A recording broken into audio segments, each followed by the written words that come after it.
Amados irmãos e irmãs, paz e bem, eis que estamos na semana do Natal.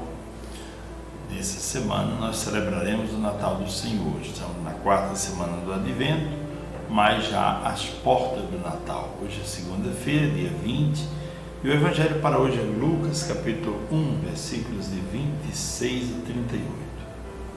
No sexto mês, o anjo Gabriel foi enviado por Deus a uma cidade da Galileia chamada Nazaré, a uma virgem prometida em casamento a um homem chamado José. Ele era descendente de Davi e o nome da virgem era Maria. O anjo entrou onde ela estava e disse: Alegra-te, cheia de graça, o Senhor está contigo. Maria ficou perturbada com essas palavras e começou a pensar qual seria o significado da saudação. O anjo então disse-lhe: Não tenhas medo, Maria, porque encontraste graça diante de Deus. Eis que conceberás e darás à luz um filho, a quem porás o nome de Jesus. Ele será grande e será chamado Filho do Altíssimo, e o Senhor Deus lhe dará o trono de seu pai Davi. Ele reinará para sempre sobre os descendentes de Jacó, e o seu reino não terá fim. Maria perguntou ao anjo: Como acontecerá isso se eu não conheço homem algum? O anjo respondeu: O Espírito virá sobre ti e o poder do Altíssimo te cobrirá com sua sombra. Por isso o menino que vai nascer será chamado Santo, Filho de Deus. Também Isabel, tua parenta, concebeu um filho na velhice. Este já é o sexto mês daquela que era considerada estéril, porque para Deus nada é impossível. Maria então disse: Eis aqui a serva do Senhor, faça-se em mim segundo a tua palavra.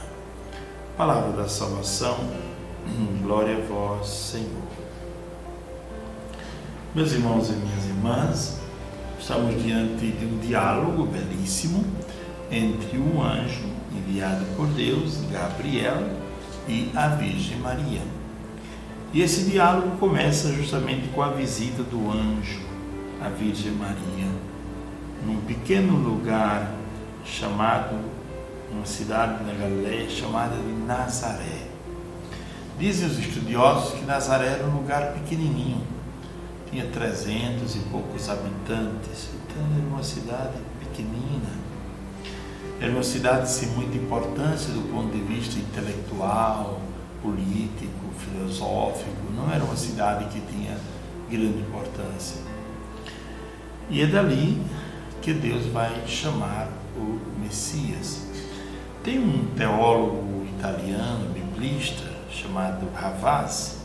Ravazzi diz que não somente o lugar era simples, mas também a língua que Deus escolheu para que o seu filho falasse era simples também, para dizer que Deus escolheu as coisas simples de fato. O hebraico não é uma língua tão complicada, não é? Dizia o Ravazzi. Pois bem, o anjo Gabriel, a força de Deus, foi enviada a uma cidade da Galileia.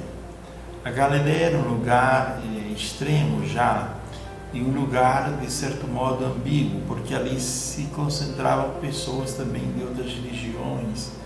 Então é dali que irá nascer o Salvador, enviado a uma virgem.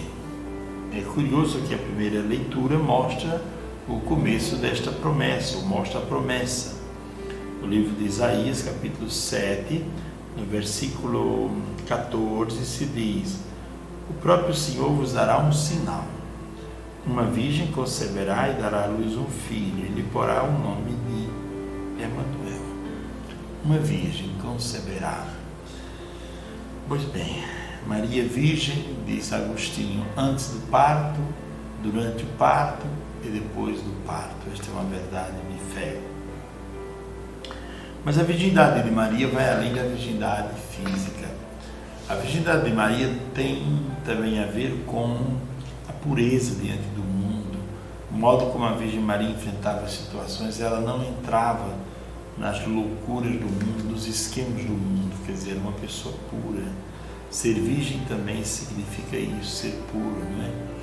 o Jean-Yves Leloup, grande teólogo ortodoxo, ele faz 3 perguntas que são fundamentais.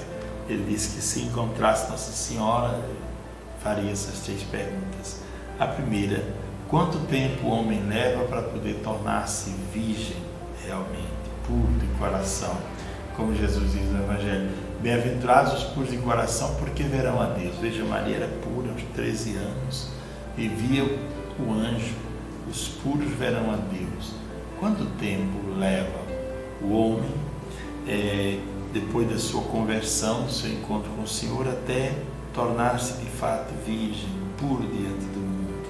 É uma bela caminhada. Ontem alguém me disse: padre, boa noite, grande homem de luz, né? Eu disse: para tornar-se grande homem já é uma tarefa incrível, e agora tornar-se um grande homem de luz é uma tarefa 2 vezes difícil, né? Mas é o convite que Deus nos faz de sermos santos, de sermos imaculados, né? De vivermos uma vida sem mácula, sem pecado, de vivermos uma vida na virgindade, na santidade. Essa jovem estava prometida em casamento a um homem chamado José, e ele era descendente de Davi, para que se cumprisse as profecias.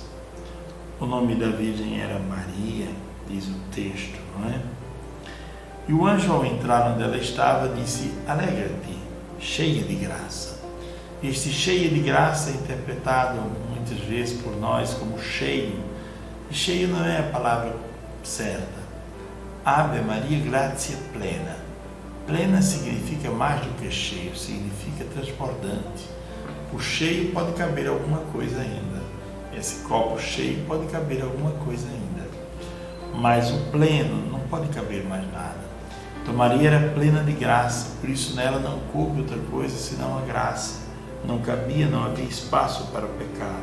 Ave Maria, gratia plena, cheia de graça. O Senhor está contigo, quer dizer, o Senhor caminha contigo todas as horas. O Senhor é contigo porque tu fazes a vontade de Deus. Então o Senhor é contigo, não te abandona nunca. Ele diz o texto: Maria ficou um pouco perturbada com essas palavras e começou a pensar o que significaria isto tudo. E o anjo fez a Maria, ou disse a Maria, uma palavra que deve ser dita para todos nós: não tenhais medo. Uma palavra que destrava o ser humano, porque nós vivemos cheios de medo. O que os outros vão pensar? Como é que os outros vão agir, né? Imagina Maria, que estava sozinha, né? José tinha ido, segundo os livros apócrifos, trabalhar em Jerusalém para cuidar desse casamento, para arrumar dinheiro para esse casamento. Estava trabalhando no mausoléu de Herodes. E Maria imaginou: o que vai acontecer quando meu marido voltar e me encontrar grávida? Mas o anjo disse: não tenhas medo. Se você tiver medo, se você ficar pensando demais, você não vai.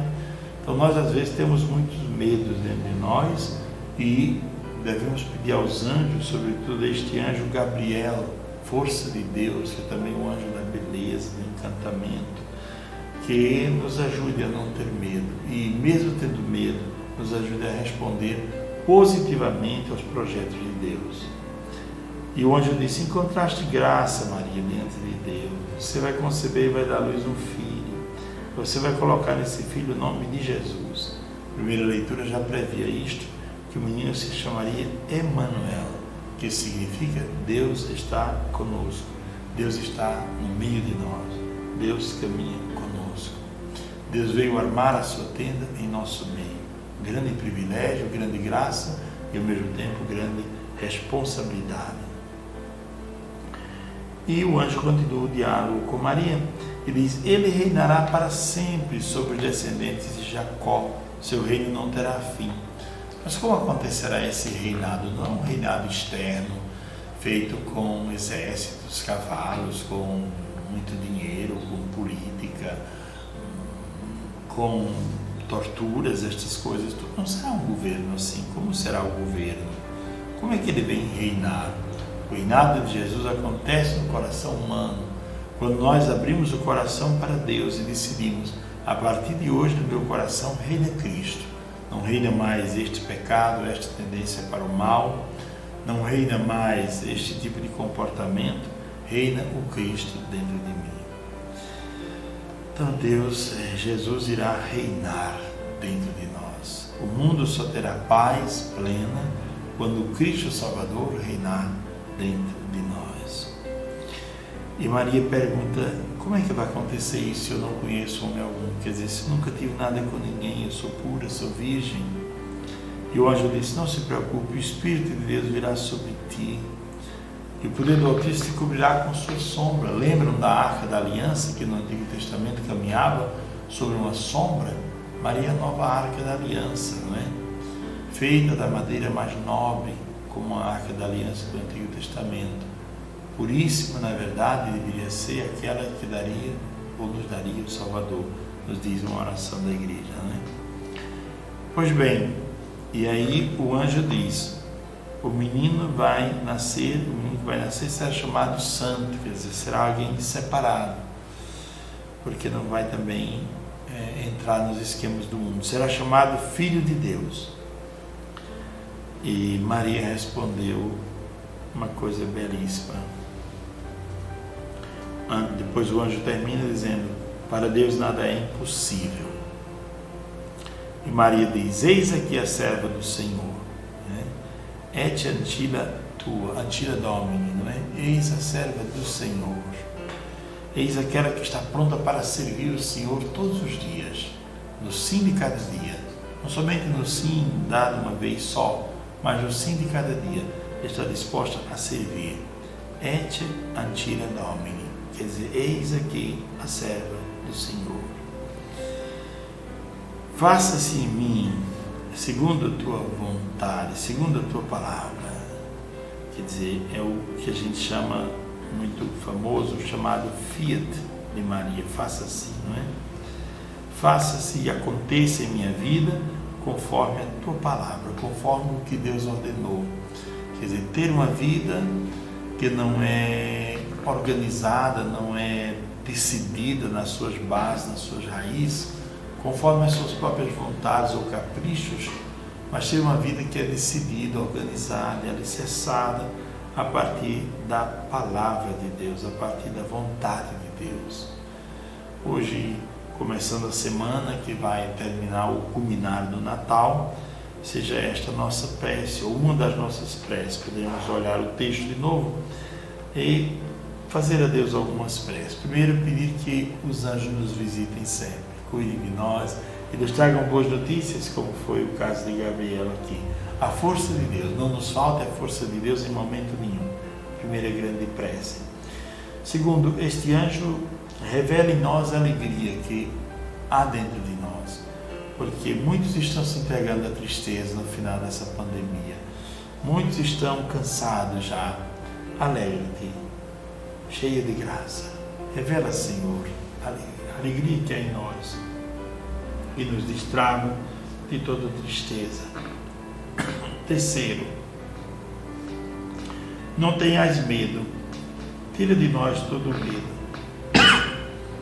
Tira de nós todo o medo. E depois nos faz acolher a tua graça em nossa vida. Abençoe-vos o Pai, o Filho e o Espírito Santo. Amém.